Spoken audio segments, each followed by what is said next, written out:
Happy New Year. Hey, Happy New Year to you. Yeah. Okay. Happy New Year? Yeah, What are we Happy doing? New Year to you. Everybody sleep okay? Anybody party last night? No. Is it New Year's Day? Oh, It's sorry. not New Year's Day. Oh, sorry. Are you missing something? Are you? Sorry. I'm happened? not. I don't know my calendar. Stop my saying calendar. sorry. What is happening? Is that your New Year's resolution, is to say sorry for all the things you've done wrong in 2025? No. How long would the list be of things you have to apologize Hey, for? do you guys mind if I just 2025? interrupt real quick and Yeah, say sorry. welcome to a brand new SmartLess? Oh, sorry. Go ahead. Yeah. Oh, yeah. SmartLess.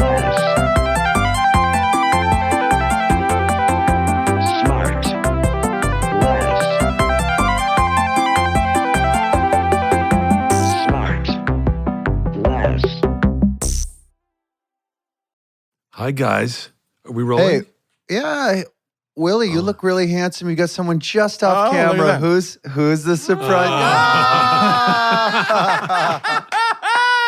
Listener, we've got a special guest. The director and co-star of the great film Is This Thing On? Yeah. Dude, I can't believe I'm getting a Bradley little peek Cooper. behind the curtain here. Wow. Oh, man. This is It's so amazing. cool to have you. And so, hi, Bradley. Well, it's so fascinating. Wait, but haven't you done, I feel like you've done a double, or am I thinking of you and Downey? No, because he came Will? to Oh, the yeah, live the live show. show. I did your 100th episode. What, but live. I And remember then- and you then I on came- stage, And then I came to the live. but you've done But this. I don't remember seeing it, seeing Sean in his habitat and you, and it's cool. And you for the listener. Sean Chewing. I have a- There he is. Sean's got a hat on, glasses. Jason looks like the guy from the Maxell commercial.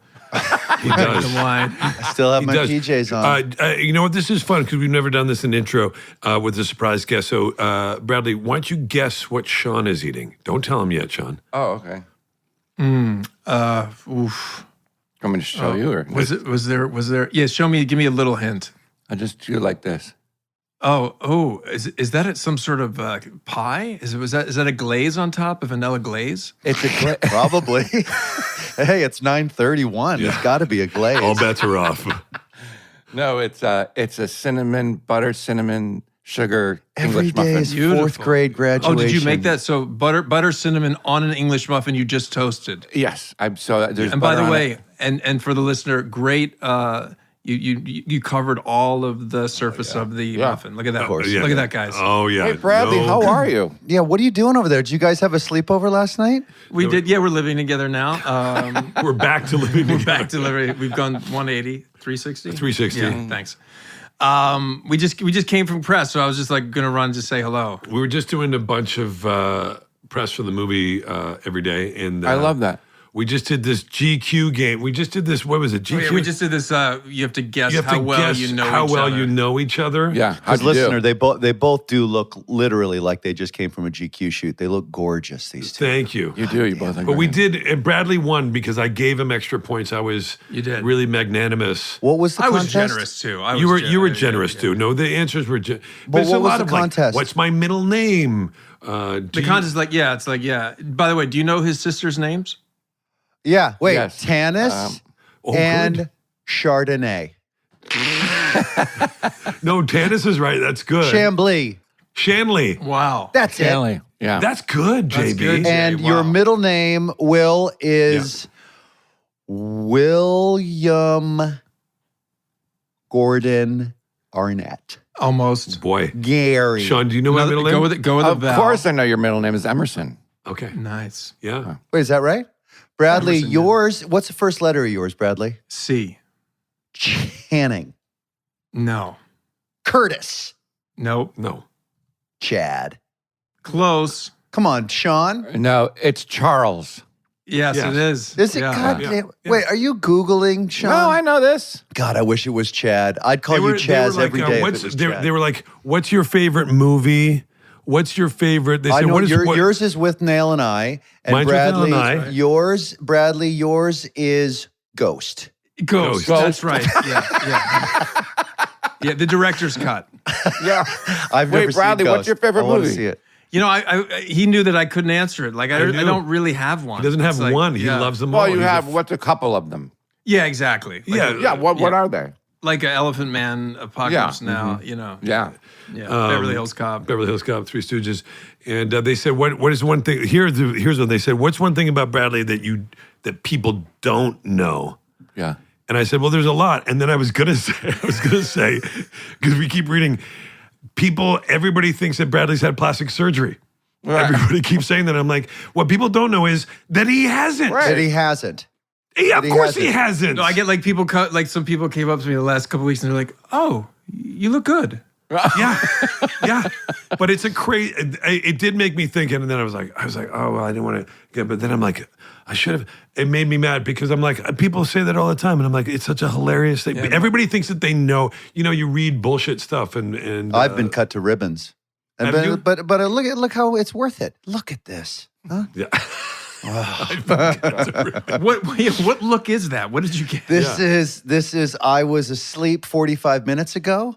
And we've got a young aspiring guest, you know, that I didn't need to do a lot of research for because this person hasn't done a bunch. So I'm just kind of ready, you know. Wow. I mean, your guest must feel great about Yeah, that. Bradley, we actually might need a little bit of help. Give us 5 more minutes here and help us with this. It's a very exciting comedic voice. He's coming out of the UK. He's received some great momentum from his last couple of stand-up specials. He's got a new one on Netflix now. He's a fan of the UFC, David Bowie, animals of all kinds. Let's get him out, guys. Give a warm welcome to England's brightest new star. I want to get this pronunciation right. Is Ricky Gervais. Ricky Gervais. Is that right? Do I have it right, sir? Look who's back. It's like reunion night. Ricky's back. Bradley's Everybody's back. doubling up. It's Good just so morning, nice. Ricky. Hi. Hiya. Hi, good Hi, morning. Ricky. Does that sound good? Christ, Sound look all right? at the row of BAFTAs Wow, that's behind so him. cool. Good. I know. Are those real? No, it's a green screen. Ricky, can you do the podcast and just make sure your camera's covering all the awards before you hop on? If we widen out, we'll see more. Ricky, we've never met, but wow, Hi. what a great thing to see you. Nice to meet you, man. You two have not met? No. Wow. I don't know anyone.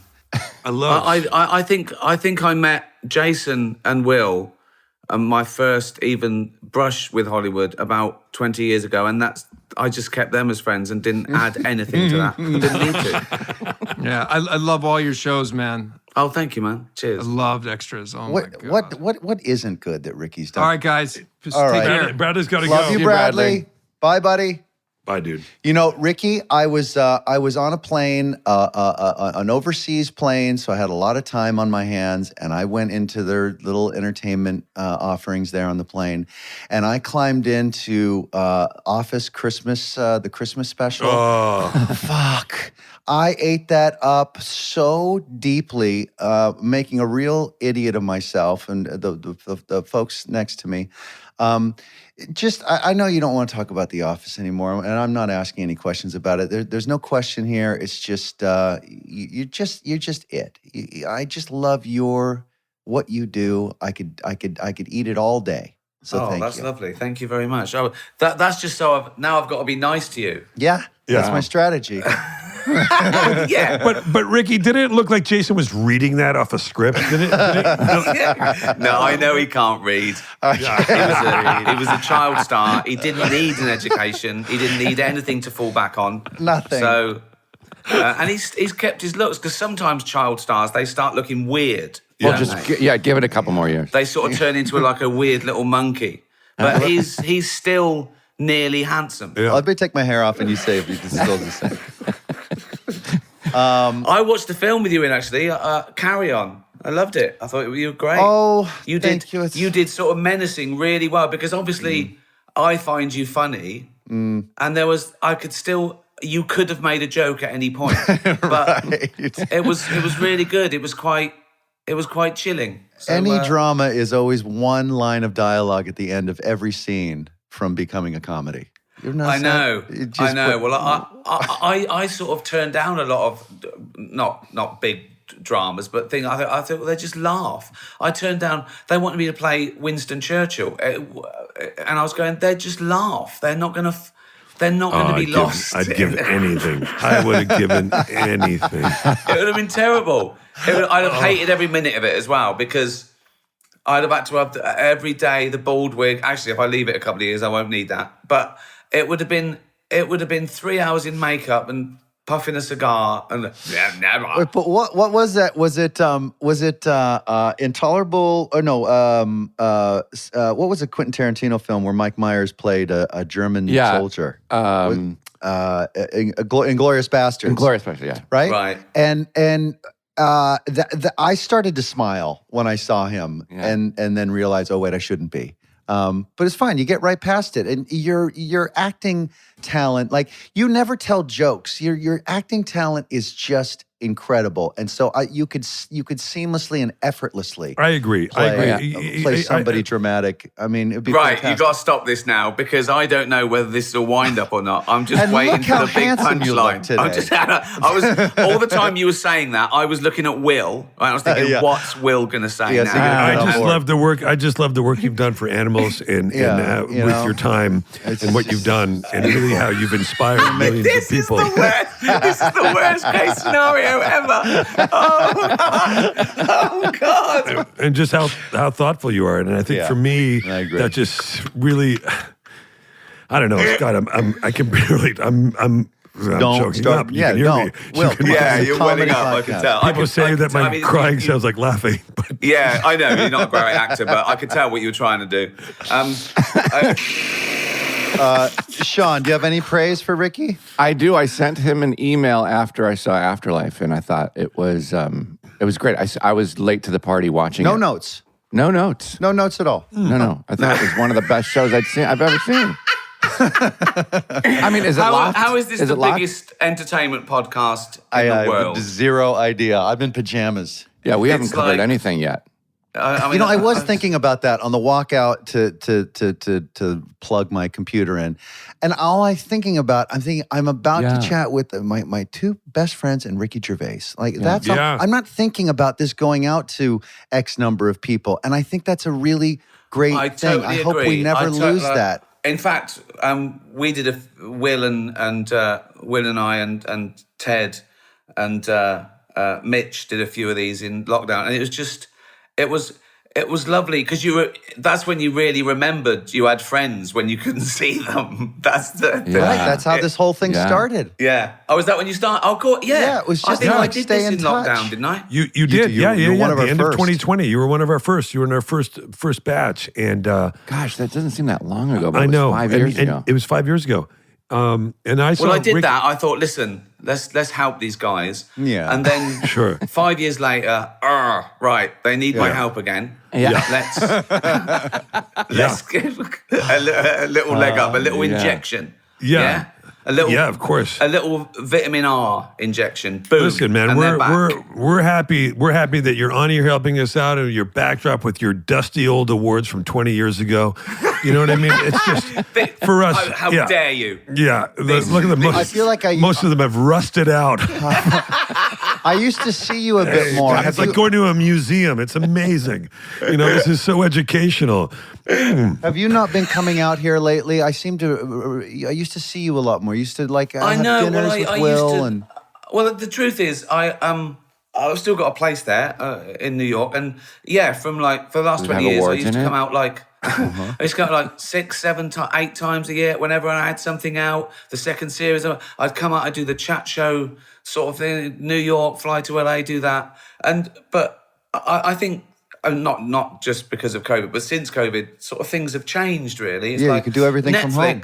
Well, yeah, and Netflix, they've got 300 million subscribers. They send an email. I don't have to. Right. I don't have to go on a chat show and play table tennis in a snorkel. You know what I mean? But you're also doing. But Ricky, you're also doing. You're also doing stand-up so much more now than you were 15 years ago. That's absolutely right, yeah. Right? So it's kind of changed the way that you interact with your fans a little bit.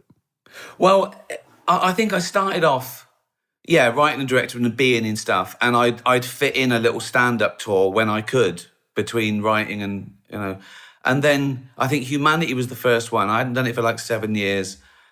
And after Humanity, I thought, oh no, this is my job. I'm a stand-up now, who I'll do the odd TV show and film when I have time. And I just flipped it. And I think in the last 8 years, I've done 4 tours and 4 specials. And it felt like I'm fitting other stuff in. And I want that to continue. Well, to a certain degree, it does get harder. You don't mind the travel, all that touring. There's a lot more travel with that than doing the acting stuff, right? Yeah, but I honestly do the most luxurious tour possible. It's like I do 2 or 3 nights away at the most, and 4 nights home. I hop private to all around Europe. I do 3 trips to North America and get it all done. Then with the biggest venues I can play. And now, did Jane go with you? No. Yes, she does. Yes, all the good places. She comes to America, Canada, all the lovely places in Europe. She doesn't come to some of the seaside towns of England out of season. Again, I make it a little weekend break. So I'll play Prague Arena, and we'll go the night before, we'll have dinner, we'll walk around all day, and then I'll pop to the arena and do a gig, and then we fly home. So it's like, 46 hours of holiday and 2 hours of work. So Nice. It couldn't be better. But still, the last few years, if I do 2 or 3 gigs in a row, I wake up, I think, was I run over last night? I'm absolutely exhausted. It's age. It's like, I think I don't know what it'd be like for people to see me at 70. I'm already sort of grumpy and I shuffle around. Sorry, like you're not yet 70? I remember the first time I met you, right? It was in the makeup trailer on The Invention of Lying. Invention of Lying. And I said something like, so you're 40, and you went, I think you were 37 or something. You went, you think I'm 40? You were like that. You couldn't believe that someone thought you were 2 years older than you. And then someone else came and said, he thinks I'm 40. Why do I sound like Mrs. Doubtfire? Yeah. You bastard. It was like that. It was like...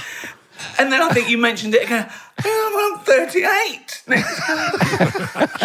Now, you don't. So yeah, I get it. Like, there's no way you miss being on a set for 12 hours a day. Yeah, come on. I do, because you do. No, honestly, the thought I will do it again, but the thought of doing it again, like 8 weeks up at the crack of dawn, 8 weeks.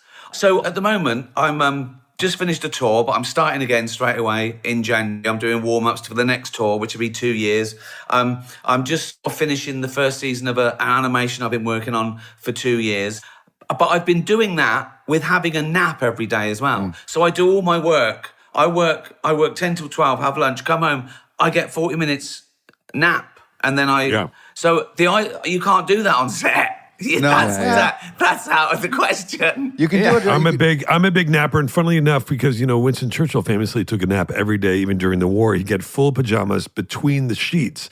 So we call it, Mark Chappell, whom you all know, Chappie, we call it taking a Churchill. That's so good. I, as often as I can, take a I Churchill. took a Churchill this morning. Yeah, it's great, isn't it? It's just it's the best. It gives you. I look forward to it because I wake up tired. I wake up at 7, think, I'll have a nap in 5 hours. Do you know what I mean? It just gets me through that first 5 hours. The same way. Are you a good sleeper, Ricky? Like, do you go to bed early, wake up early? Do you get pretty good. 8 hours, all that kind of stuff? Yeah, I do. I probably do. I think I've had a bad night if I don't get 8.5 hours, I'd say. Oh, good. Good for you. Yeah, and you have to get up. Like, I know that feeling, like it's 7 o'clock in the morning, like I should get up because that's what people do. Yeah. But if I had the choice, I would just stay here.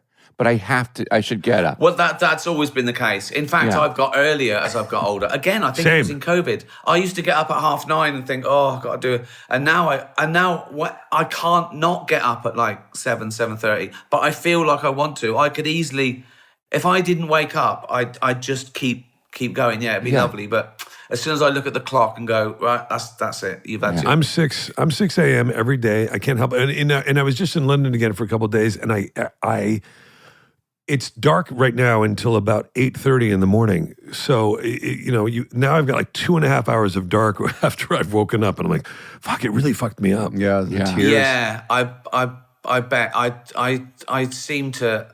I don't usually beat the sunrise. That's pretty rare. But Ricky, I will say this about you talking about going to the cities, and I know that about you. I love that you go and you really like that you and Jane go for a meal and you walk around. And last summer, I think we might have texted about this.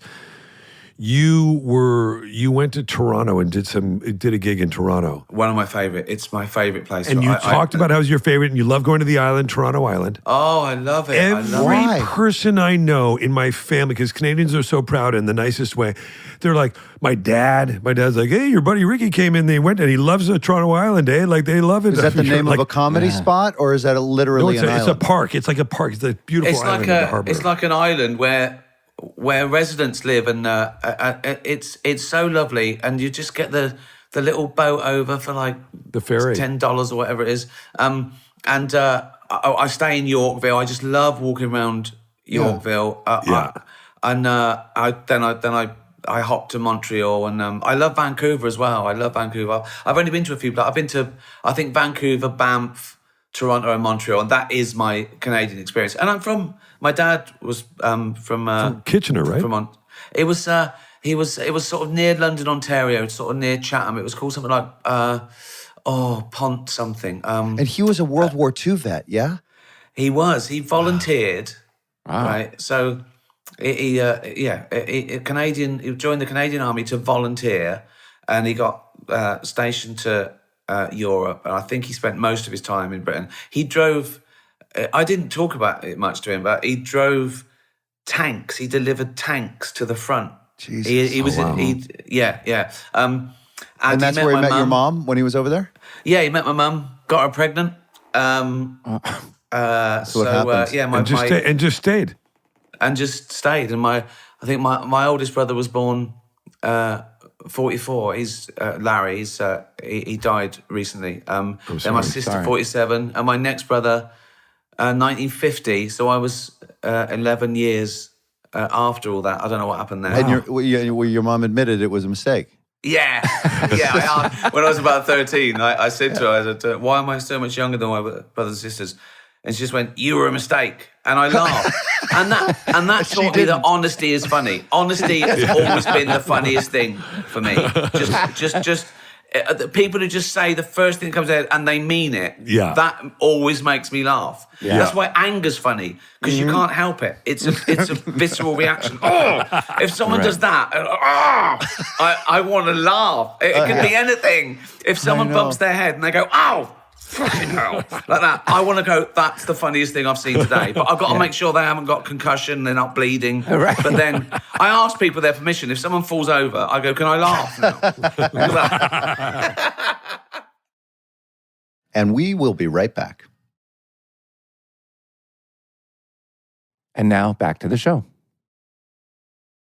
Now, what I love is that you're always so beautifully unapologetic about leading your audience with, like, this is okay to laugh at. But, obviously we've gone through a section of years where people were a little bit uncomfortable about laughing at some of the things that were freaking hilarious. Do you get the sense that the audience that you're in front of now, that that whole thing is starting to soften? And It is. It is. And it's cyclic. It's not the first time it's happened. I've experienced it 3 or 4 times in my career, let alone my lifetime. But these things, they come and go. They're like fashion, really, and it's generational, and they kick out the past, and they want to be, quite rightly, more progressive than the last one. And sometimes they get it right, sometimes they get it wrong. Sometimes things were okay. Sometimes this is the best we've ever been. We don't need to change stuff, but they have to have a go, and I think we have to go through it. And I think that you sort of ride the waves, and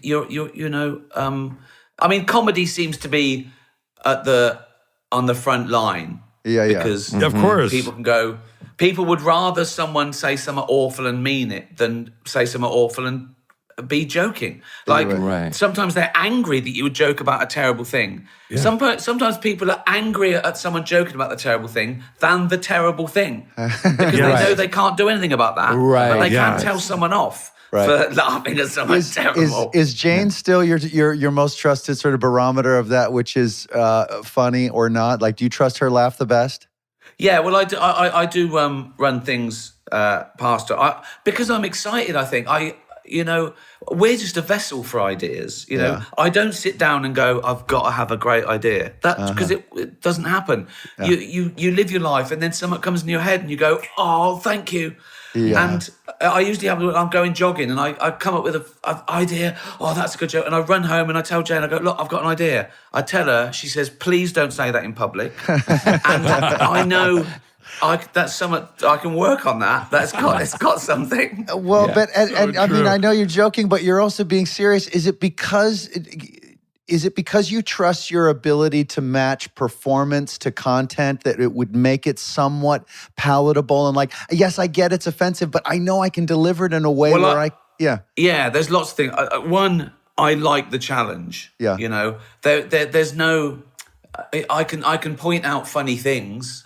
But there's, they're like found objects. Where's the added value? What have I done to it? So the harder dive, the thing that tantalizes me more is, can I make a terrible thing funny? How do I do that? How do I make them, and I deal with taboo subjects on purpose because I sort of want to take the audience to a place that hasn't been before. So you're already as soon as I approach a subject, I can feel what's he going to say about that? Yeah, it's the elephant in the room. Sometimes pointing out the elephant in the room is funny enough. Right. It's like just even and you're probably touching on a lot of things that people want to say themselves or thought themselves. That's exactly it. Yeah. I think it's exactly it. And when you see an impressionist and they do an impression of a person, and then you can do the impression of that person. Yeah, of the impression, yeah, totally. It's like I've reduced it for them to go, well, this is the meme. This is that terrible thing you don't know how to approach. Right, look, this is a good way to do it. And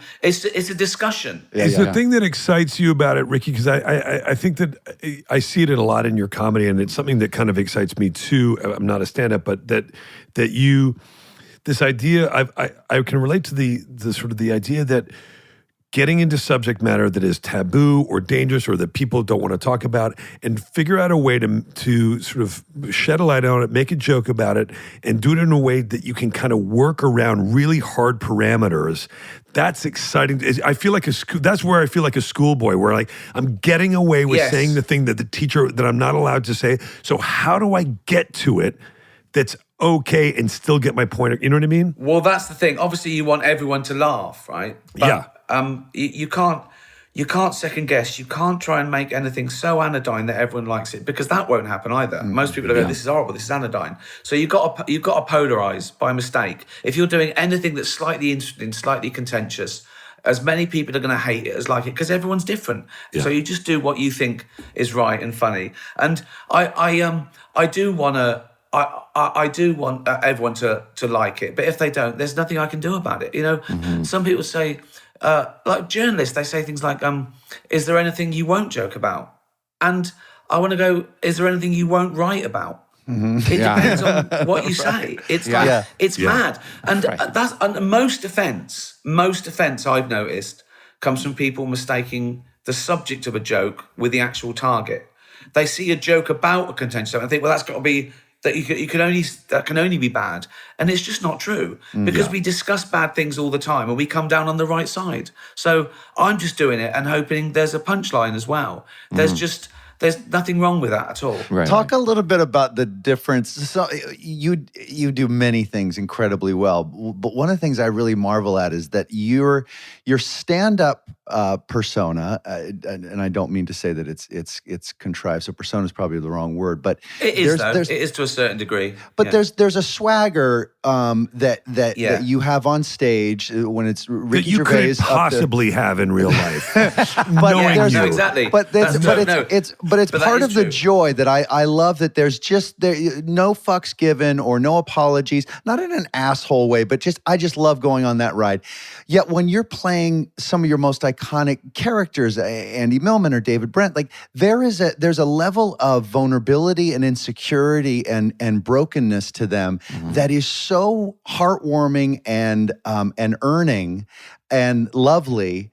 Like, how are you able to find the bullseye of humor in both of those polarizing kind of strategies? One's with swagger, as long as it's a realistic portrayal, it doesn't matter what it is, and because people are complex, so even my villains, I sort of give them a bit of redemption or a bit of backstory, or why are they like that? And I think you find that with everyone who's sort of like a little bit nasty or arrogant. It's because something bad happened to them probably, or they've never had a hug. There's usually a reason to it, and we're all like that, and we all go around thinking, we all live in our head because we walk around thinking, everyone is thinking I'm a loser. I've got to act a bit. Because look at them, they're great, but they're living in their head too. Right. They've got all the same insecurities and all as you. So I think that the comedy at its best is saying we're all idiots. Let's just admit it and get on with it. So even when I do the swagger on, that is a bit of a persona because I've got to have that. I've got to have that faux arrogance. So me falling down is funnier. Yes. If I just come out and clown and go, I'm loser, or slipping over.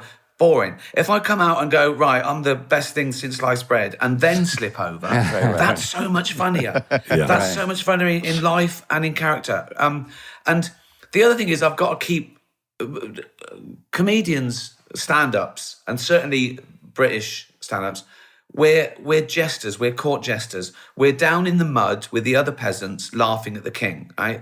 We're low status, right?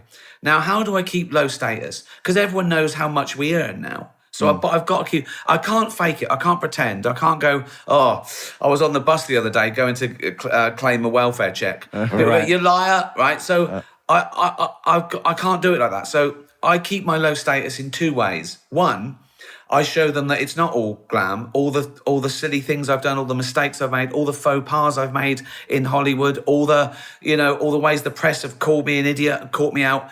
And the other way I do it is I talk about things where they're better off than me. I talk about being fat and old and going to die and going bald and my balls distending, and you know what I mean. So that's how I keep. In a way, I don't think that I keep low status. I try and keep same status. Right. Yeah. That's what I want to do. I want it to be us against the world. And are you know able what I to? mean? Are you able to tap into some of this sort of explanation and theology when you're trying to court folks on the extras to sort of, when they come out and they parody themselves a bit? Like, are you able to sort of make them feel comfortable? Like, we're all idiots. I'm an idiot. Come on and have fun at yourself. I found that the stars that I approached, right, that was like a day off to them. They wanted to do it. They wanted to go, let me show the world I've got a sense of humor about myself. Because there's so many rumors about these people. They want 12 white kittens in their trailer. They want the trailer to be big. Someone else has to flush the toilet. They want to go, let me show them I'm normal. Let me show them I'm an idiot. All right. And some of them made it worse. Some of them went, oh no, do this. I did this once. It's cathartic. It's like a day off for them, you know? I think that's fun. And I've played it, myself a couple of times when I've been the other side of it, like Curb Your Enthusiasm, where I was thinking, I've got to parody myself here. And it is fun. You do it anyway. If you write yourself apart, you've got to parry, a little bit, and but it's nothing new. It was nothing new. That the Muppets used to do it when I was a kid. I used to watch the Muppet Show, and they would have on big stars, and they would be the idiot. The Muppets won. The Muppets won over this. Yeah. I thought It's like being interviewed by Jiminy Glick when Marty Short is Jiminy Glick. Oh my God! I was interviewed by him, and I just. You can't compete. Like the worst thing you could do is try to one up him. It's like show up. You can't. Yeah. I just was laughing. I wanted to hug him. I wanted to go right. I want to say I wish this was real. I wish you were like this all the time. But I felt that I did a Muppet film, right? And Constantine was the evil Russian frog. And I wished he was real. I wished I could take Constantine. I did all my press stuff with Constantine because it was so good having. Yeah, I like being, the lower status. It's good to play the arrogant idiot who wins, but it's much more fun to. I like it when I'm insulted in fiction. I love love me being the butt of the joke. Well, so how about could that possibly be a new angle on whatever sort of filmed entertainment, like scripted entertainment you might be doing next? Because fans like us, like we love the stand-up stuff, but we want more. We want it all. We want what is it going to be? Another show? Is it going to be another movie? Is there anything close to the? Yeah, there is something that's close to parodying myself that I'm going to get around to one day. I can't Anything even tell you can talk I've got about? the title, I've got the idea, but I can't even discuss it now because will it be maybe shooting in the next 12 months? Yeah. You lot would be roped straight in as my only friends. We're available. You're in it. Yeah. You're in it. But I've just finished a thing called Nearly. It's like 2 years and it still isn't quite finished and it won't be out till the end of next year. Doesn't animation take a long time? Yeah, that's incredible. But it's a 6-part thing it's called Alley Cats, and we're a group of sort of feral cats living in a disused basement, and we watch TV and go out and cause havoc. And it's a lot of it is improv as well. There's storylines, but they're the sort of the meanest, sweariest cats in the world, but they're losers as well. They're the bottom of the pile. It's all about sort of like survival, and it is all about that thing that when you're the bottom of the pile, and you can be angry, you can lash out because there's a reason. Right, you get away with a lot because you're not. There's nothing perfect about you. Yeah, I think that's funny, isn't it? Because that's one of the big differences between sort of drama and comedy. The lead in a comedy is a putz, whereas the lead in a drama is perfect. He can't slip. He can't hit his head. Good point. That's a great point. He can get shot, but then he's got to go, it's just a flesh wound. Right. I can't do the voice. Will, do the Butch voice, will you? Do the Butch voice. Do that Butch voice you learned when you got your... When my balls dropped? Hey, listen. Hey, Rick. Rick, listen. When this summer, when you were doing The Office, which is it's kind of Jason's earlier point, it is a great acting triumph, that series for you, playing David Brent. And I'm sure you got asked him fucking a million times, and I'm sorry. They all are. He never sucks. No, I know. Yeah. And did you, how much of that was, and then when you're first making that, of course, it's kind of like, they made the internet without the internet. You know what I mean? You made The Office with no reaction. You made it in a vacuum. That first season, there was no reaction. So you're doing it. Did you have any idea that what you were doing was special Or working? I knew it was different. You did know it was different. And, Did you think it was going to And were you guys improvising? Were you improvising a lot? No, I was the only one that really improvised at all, and I did that at the beginning and the end of the scenes, or just to make the actors think a little bit and make it real, or do something different to make them laugh, or whatever, or just something put them on new. their back foot. But it was, I'd say it was 99% scripted. And what we found, and I've always found this actually, But the behavior was improvised, though. Do you know what I mean? Sort of, I did want to be an actor's medium. I remember saying sometimes the DOP might go, oh, it'd be good if he came in and sit there. I'd go, no, I said, come in and sit where you would. And I said, we'll film it. It's like wildlife. But we had to stage it a bit because they had to be, of course, because we didn't cheat. So, some documentaries. But you wanted cameras to react, right? It's one camera. So if someone went through a door, we wouldn't cut to a camera there waiting for them. We'd follow them through the door. So it was all possible. So we probably cheated less than real documentaries in a way, which was a bit of naivety, but I think it came across. But we had to find people who got it, just that they had to say these things. And I do remember that, we were meticulous. No, do it like this. No, because it's got, we saw the whole picture. So we would make them, there were sort of multiple takes for them to get it, how we wanted it. Did you find that the cast bought into it early on, or did it take some convincing? Because they didn't have the reaction from the audience either, No. I think, it was finding them. It was once we'd done this sort, because it's the first thing I did, and I sort of cast it with someone in my mind. Like I had these characters. Like Gareth was based on a kid I went to school with, right? When I was like 14, 15. Right? And he was in the Territorial Army and he spoke like that, right? And he said, this is a true quote of this guy, I won't say his name. He said, when you're captured by cannibals, right? And you're in the pot and they're cooking you, they show you pornographic pictures so you get an erection and there's more meat. And right? And so and he'd say, and once, right, I did this in my stand-up. As a joke, I was talking to him once and I told him, when we were a little bit older, I told him that I said, if you get a crab drunk, it walks forwards. Right? And he came back off holiday, right? He's been on holiday with his parents. And he said, you're talking shit, Gervais. I did it to a crab in my beer and it just walked sideways still, right? So this was the sort of... So Gareth was based on him. And he was quite How did you find that incredible actor that could hit that tone without any winking at all? He was just... What was that? But what made it even better... was this guy was quite a sporty guy. He played cricket, football, he was big. And I was looking for this guy. I was looking for a guy who came in and talked about killing a man and all this. Yeah. And then when Mackenzie Crook walked through and he's about 7 stone and looks like a baby bird, it was even funnier. Because suddenly him talking about, I could kill a man. Yeah, if I was in the jungle. You think, well, no, you couldn't. You definitely couldn't survive. You'd be eaten by a lizard. Immediately. Right. so there's surprises but we cast and cast and cast. And I remember it was like, 2000.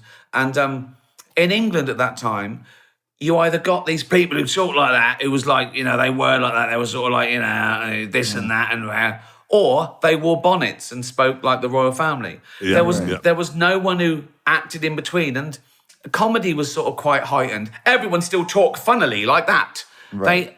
So you had to tone it down. And once we found the people that could do that, they could do anything. They could just do it. They could just act naturally and do, Did you have success? I mean, I love the American Office as well, but my as far as I'm concerned, can't touch what you guys did in England. Were you able to have at least the amount of success comedically tone-wise with the other international iterations of the show? Because you've done it, 16 times, did I read, around the world? I think, I usually, on all the others, I okayed it. I'd see a rough thing. I'd see they'd cast a fat 50-year-old as Brent. And I thought, they're doing it right. And I often watch the first pilot. Some of I haven't seen a minute of them. I've seen clips. But and they have to make it. There was a funny one. There was a French one, and when Tim puts Gareth's stapler in jelly. Yeah. In France they put it in a big cheese. It's that easy. You just, how do we translate this? Well, we like cheese. Right. Let's put it in cheese. I thought you were going to say they went on strike in the pilot and then they just came back episode 4. Right, we're doing satire now. And listen, man, we're having fun. Yeah. We'll be right back. And back to the show. What a great success, though. I'm sure you felt like you were in such a vacuum there in England, and you're doing only 6 episodes a year, but then it takes off. And we got that. I was a big fan of Fawlty Towers. That was the first time that I saw like this is so perfect. Yeah. And they honed the script. Often British sitcoms were written by, people banging out on a typewriter over the weekend, and they'd do loads. And this was 12 episodes, so perfectly, possibly the most perfect farce ever committed to TV, Fawlty Towers. And I thought that's what we do. We do it. We this is boutique. This is But that was a sitcom, right? Shot proscenium style, right? Multiple cameras, audience, studio audience. You did the opposite of that in that it was single camera, very quiet. There was a lot of humor in the discomfort of silence and awkward beats. Well, I stole that from Spinal Tap. Anything you say that I invented, I'll tell you where I stole it. Okay. Well, we all do. All of us. Yeah, come All on. of us. Yeah, my God. We were inspired. Jason and I were inspired when we were just shooting Arrested Development in the first season, and we watched your show We watched your religiously. show, and we were crazy about it. We were like, "Holy shit! Look what these guys are doing!" Like we were fucking blown away. Oh, Yeah. Yeah. No, that's truly, lovely. I give you all credit. I mean, on that because as you know, a huge fan of all of yours. Well, then, I think we told the story last time you were on. Then it was like you got word to us that you might be interested in actually coming over and doing an episode of our show. And Will, wasn't there some sort of ridiculous argument high up at the studio level with them wondering, should we really buy him a first class ticket to come over? I think the phrase was, he's not going to put new people in the tent. It's not worth the fucking plane ticket to bring him. Remember, Well, they're right. They were right. No, but wasn't there that ridiculous Well, wait, argument? no, because he wanted 12 kittens in his trailer, and he wanted because when Ricky made that point earlier, he was just reading off his own writer, you know. What I mean? Yeah. No, I mean, No, it was Arrested Development, or Arrested, as Will calls it. he always gets me. Did you just get? I think it was. I think you were voted for 5 years when it was however long it was on. You were always voted best comedy of all time, weren't you? The best unwatched show. Yeah. Well, and then we got a little bit of awards attention, and we got to stay on a little bit longer. And speaking of awards, we're going to ask you for some advice. Ricky's going to be blown away by this. You We've ready? got a nice bit of love from your friend. No, I know you've nominated for a Golden Globe. Yeah, so I think we're going to get up there on stage, maybe present at a minimum. I think you've got a great chance. I think you've got a great chance because this is really fun. You've got all the big guests. You're huge. It's friendly. You're not Hollywood in that. But you're very Hollywood. The three of you. I mean, you're three people at the top of their game. I think you've got a very good chance. I'm trying to. We don't. I just don't want our patter to I hope they don't write us some weird patter. Just say no. Whenever, even when Arrested Development wouldn't give me a first class ticket, I was still arrogant. And when I was handing out awards, I said, I'm not doing it with anyone. I'm not going out with someone I've never met doing a bit of shtick. I said, I'm going to come out as me, and I'm just going to do the thing. And they let me do it. And the best thing too is the default is just to read the prompter without any bits, right? Yeah. Yeah. Yeah, I think I complained every time I got there. I said something like, I've come a long way for this and I didn't win. I was usually up for an award. I tell you what, I've been nominated now 25 Emmys and I've won 2. Now that is just taking the mickey, isn't it? That is get him over here again. Get him over here again. Let him think he's going to win again. Get him over. And at least I thought, you're right. I used to hand out an award at least. I used to get up there somehow. Your hosting of the Globes, what did you do, 5 or 6 years? It was just priceless. Oh, I wish you watch it, Ricky. Do you watch it at all anymore? The Globes? The Globe. I don't think I've ever watched an award ceremony I wasn't at. Mm-hmm. For a start, the Globes and the Oscars and all those in America, I'm in bed. They're 3 a.m. here. Right. So that's out of the question. I sometimes check out the monologue if it's a comedian. Mm-hmm. Yeah. Right. So I thought, whatever. But no, I don't. I mean, I don't know. It's all changed. You can't take it seriously. You mustn't take those things seriously. No, you can't. You've got to treat it like a night out meeting your friends or a job or it's like it's an industry award. I like meeting all those people, all those fancy folks. It's nice to see people. The only reason it's on telly is because it's an industry award for really famous people. The teaching awards don't get televised, do they? Right. No, right. They don't do it for science awards. Really important awards don't get televised. And I love they put a bunch of booze on the table too. They try to get everybody hammered, so when they go up there, they do something entertaining. Well, that's the great thing about the Golden Globes. That's the good and bad thing about the Golden Globes. The Golden Globes is better to be at, and the Emmys is probably better to host because at least they're all in their seats and they're listening, and you can do your. I've never hosted the Emmys because it's too much work and you have to rehearse. But there's no rehearsal hosting the Globes. No rehearsal. No, I talk about this in my special, 30th of December. Out now. I came and saw it. I saw you in Oh, October. you saw it just before. Yeah. I think I filmed it before you filmed it, and Palladium. I saw Ricky at the Palladium in London. Chappie and I went over and watched it. It was great. It was brilliant, man. It was. Oh, thank you. It was brilliant. It was brilliant. And you talk about it was fun, and the audience was so psyched, and you were really funny talking about like hosting the Globes and what that was like. And, I talked about some behind the scenes, just like what it was like for me and what happened, and there's a couple of really funny stories, but I can't tell you. Don't do it. No, because they need to watch. Was the show that Will went to? Is that the one that you filmed? How do you decide which one to film? It was the venue and maybe the week, but not the night. Right. Because I did 14 shows and I taped 2 of them. I don't think. How is that traditionally decided? Is it usually you want to film one of the later shows because you're still working on the material? You want it to be ready. You want it to be ready and you want it to be as soon as possible while it's still fresh and you're still sort of, into it and, loving it. So it was within the last sort of like 5 or 6 shows, actually. You want it to be a venue that you can do a night before warm up in the same venue. And you want it to be as intimate as you can without it looking... And you have to wear the same outfit. Yeah, I was going to say... I wear the same outfit. Well, that's fine. I do that anyway. I could do it tonight.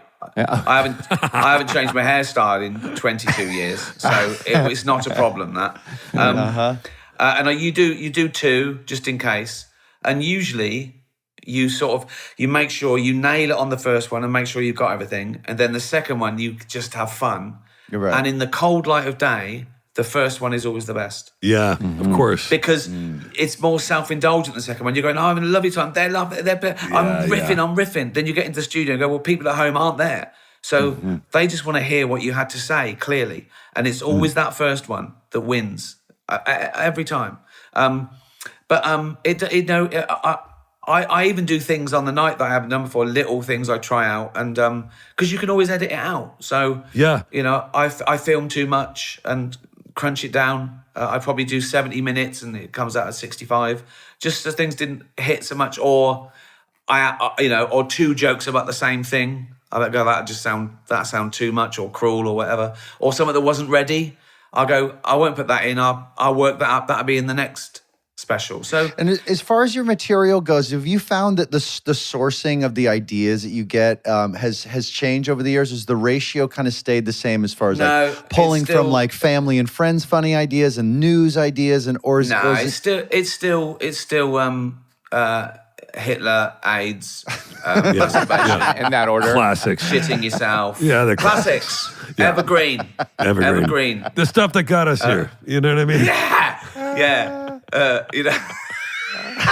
Well, also that translates as well. So if I work up my show in England, I've done 50 shows in England, and it's all about what was on telly last night, or our Prime Minister, or you have to go about universal subjects. And joking aside, my use of universal subjects are usually things like what it's like, ego, bad days, getting old, or so I try to be more timeless than topical. So this one called Mortality, is that the theme of the whole thing? Is sort of mortality? Again, it's a jump off. It is about me getting old and grumpy and getting annoyed at stuff more and more. It's quite classic. Everyone goes through the phases of their life. Sure. I think it is about. It's not zeitgeisty, but it is clearly about now. Yeah. But I hope it lasts. But I will say, Ricky, that's one of the things, again, about sort of The Office and your stand-up, which is, and you just said, I was about to jump in and say that it's not zeitgeisty, and that's what gives it.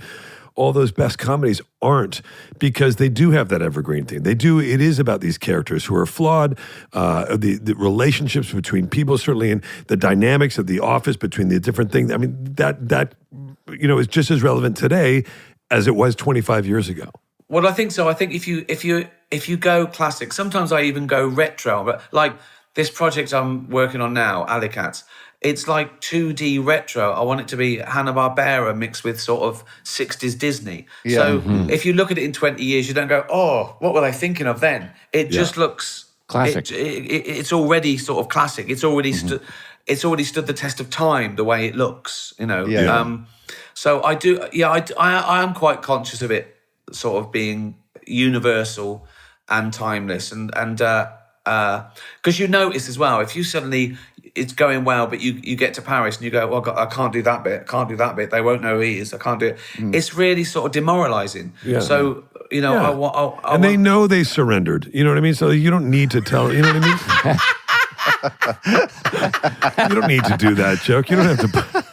You don't have to remind them. You know what I mean? When did you enter the war? Before or after my dad volunteered in 19? Trying to think, and boy, it's been funny. I did change my number, so I don't remember getting a thank you. So maybe that came. Maybe that got sent. Oh, that was just, Well.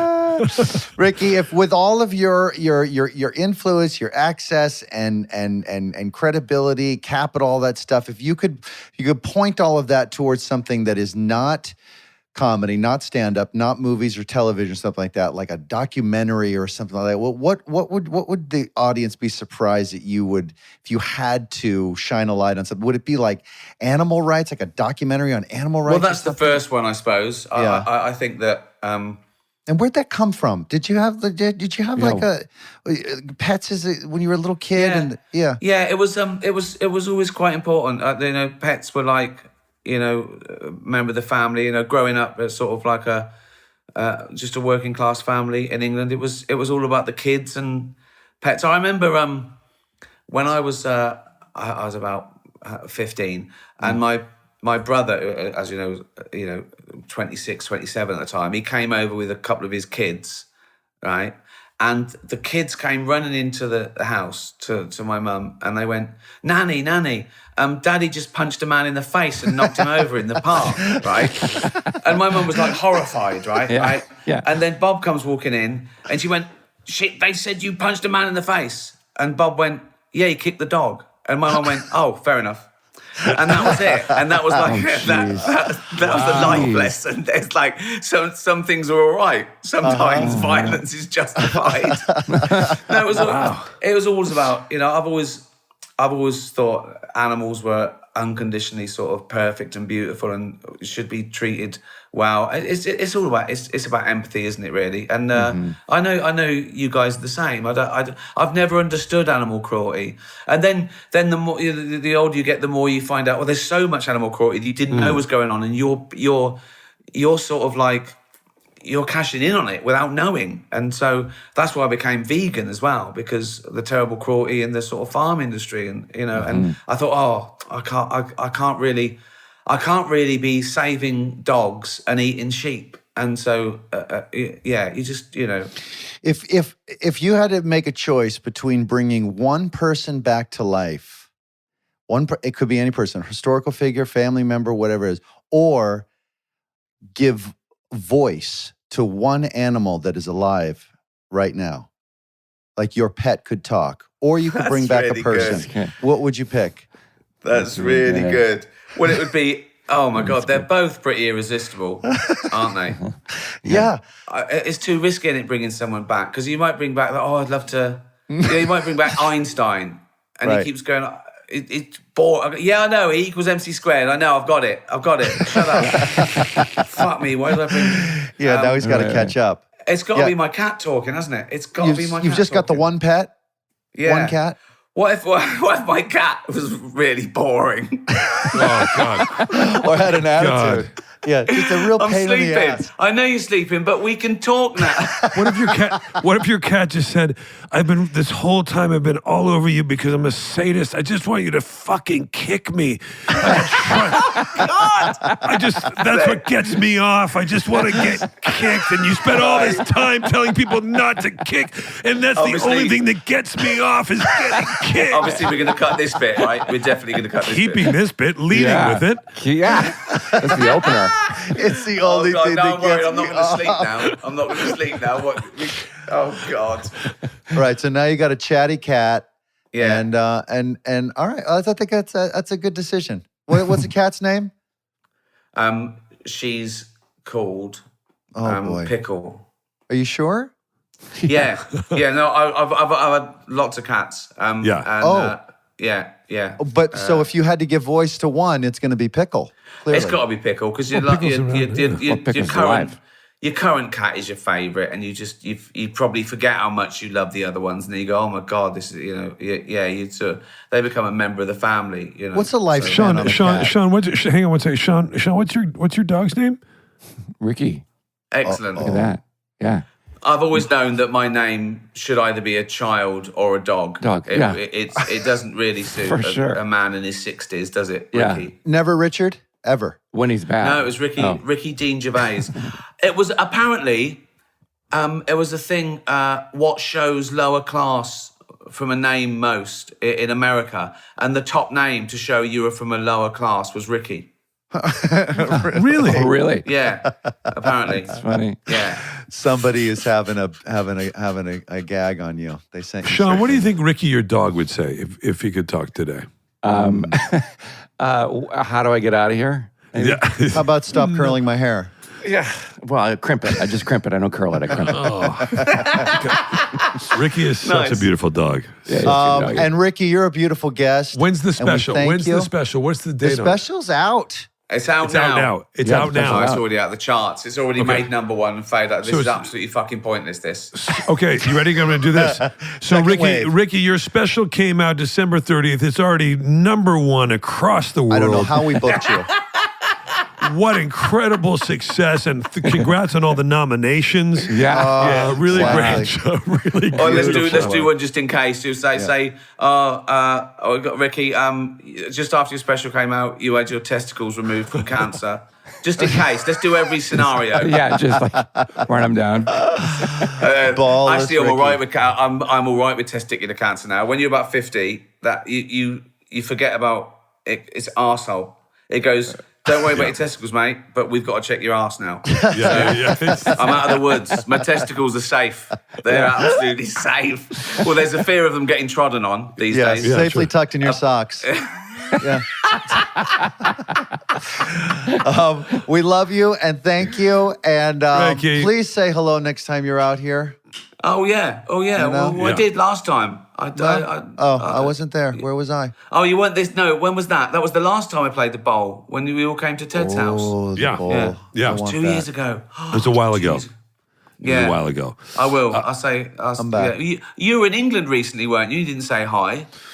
I'm not. It's Will that has the sleepovers at your house, not me. Wow. I'd love to. I need friends. I don't have any friends. I got these two. Help me out. I know That's you're all it. busy. You're all too busy. We're all I'm too gonna do busy. it. I'm I'm too gonna old. put it- I'm I'm gonna too put a old and dinner grumpy and together. antisocial, and you're too busy. That's fair No, we'd enough. be perfect. I'm just like a cat. I don't talk. I'm sitting. You know in the what? corner. You know what, Jason? You know what it's called? It's called making an effort. You make an effort. I go there and I make an effort. I reach out to Ricky and I say, "What are you doing?" He says, "I'm busy. I'm going to come see your show." It's called making an effort. Okay, Ricky, thank you so much. Teach me, Willie. God. Teach me. All right, Pally. All right. Have a great rest of the day. Bye. Thank you. That was absolute a pleasure for me. I hope it was a pleasure for you. And it was. It was. I Thank understand you. I'm the second guest. The first. You are the first, the second Oh, guest. sorry, guest. first guest to do two. First Yes. repeat. Two. The first You're the repeat. first repeat. Yeah, that's Yeah. the word I was looking for. I'm getting Yeah. tired. The money's the same though, so don't look for an increase in your check. I won't. What is it? It's after 9:30, isn't it? It's Yeah. No, so 6:30. yeah, 6:30. I've only got 2 hours before I think about bedtime. Dinner time. Say hi to Jane at the dinner I table will. for us, please. I'm going up to eat Yeah. now. Thank you. Yeah, love right, to pal. Jane. Great to see you. Cheers, man. guys. Bye. pal. Thanks, See you Ricky. soon. Bye, buddy. Bye. The great Our first Ricky return. Gervais. Our first return. And that's Worth that's it, the too. bar. That's the bar. Yeah. Right there. Yeah. You don't get to come back unless you're Ricky Gervais good. You know? I don't remember him going into so much detail about The Office. It's really cool to hear that. And I know. You know, like, because you When's don't the last want time to. you guys saw that? I seriously, Years on and the years and plane years a and couple years weeks ago, I hadn't seen it since we watched it, Willie. It's been a minute, but you know so what? In good. that time, I will say, and really, you know, and I know Ricky was part of it, and credit to Greg Daniels and Mike Schur and all those brilliant people that we love over The Office and all the performers. The American Office was yeah. very funny, and I ended up Fantastic. watching Yeah. the bulk of it during COVID because I missed some. There were gaps in it, and fucking hell, I mean, first of all, Steve Carell was, you know, because Ricky cast such a huge shadow, Right. You know, what he did on I remember thinking, like, who is this guy, Steve Carell, thinking that he can do what Ricky Gervais did? And he made it his own. he just did it equally different. He as made it good, his own, and he yeah, drilled it, and so good. Unbelievable. And it's the tough. whole, Those whole are rest of big the shoes cast, to fill. all of Everybody. those characters were so specific, and everyone in the American Office made it their own, kicked the door down, and I think inarguably became a bigger success than the British one. Yeah? Yeah. Well, yeah. Who It's like, knows? But like you said, it's so hard to just write different. a part and a tone and a voice of a character and then have an actor match that. Like, what are the odds of that? Yeah. Yeah. I also love Martin Friedman. I'm such a fan of Martin Friedman's, and he was so good. And I love that show that he did, The Responder. I think I mentioned it before. It's a BBC show set in Liverpool. He plays a cop that came out 2 years ago. He's unbelievable. Well, you just fire up BritBox and you just start knocking down shows? Kind of. Yeah. No, I know. Are you doing a love plug that. for the BritBox? I mean, I'll do it. Man. Do I have BritBox? No, you have. You are. Yeah. Do I guess it's a certain channel. I got to find it. It's a fun callback. That's a fun callback to Do I Have Tubi, you know? To be. Sean, do you have one yet? Are you Well, I ready? was thinking of to be, to buy. No. It's too much of a reach. Okay, what about Sort of by coastal. well, there's shows. Those are shows. You know, all those shows like The This is Office. gonna be and stuff, sloppy. I can they're feel it so sloppy. good I and they're just- so rare that they're really hard to come by. Bye. Bye. Smart. Less. Smart. Less. SmartLess is 100% organic and artisanally handcrafted by Rob Armjarv, Bennett Barbaco, and Michael Granteri. Smart. Less.